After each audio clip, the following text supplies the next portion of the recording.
Σήμερα θα σας δείξω 5 εύκολους τρόπους για να κάνετε τον υπολογιστή σας πιο γρήγορα. Ο πρώτος είναι να έχετε πολύ ελεύθερο χώρο.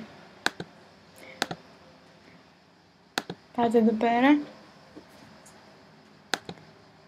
εδώ. Βλέπετε, εγώ έχω πάρα πολύ ελεύθερο χρόνο. Προσπαθήστε και εσείς να διαγράψετε ό,τι δεν χρειάζεστε. Λοιπόν, ένα άλλο είναι να έχετε καθαρή την επιφάνεια εργασίας. Να μην έχετε δηλαδή φακέλους ή έγγραφα.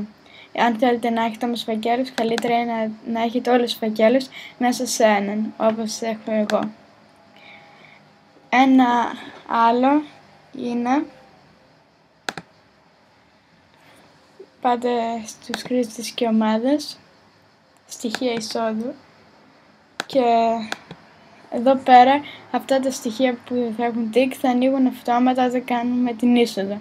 Εμείς δεν το θέλουμε αυτό. Αυτά εγώ δεν τα θέλω, οπότε τα ξετεκάρουμε. Ένα άλλο είναι να πάτε στο Disk Utility, πάτε στο Macintosh HD και εδώ κάντε κλικ εκεί που λέει επισκευή δικαιωμάτων δίσκου.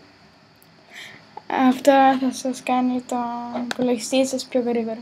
Και ένα τελευταίο είναι τα widgets. Αν έχουμε πολλά widgets, για παράδειγμα όλα αυτά, αν δεν τα χρειαζόμαστε, πατάμε Χ και τα βγάζουμε, γιατί χρησιμοποιούν πάρα πολύ RAM το υπολογιστή. Αυτό.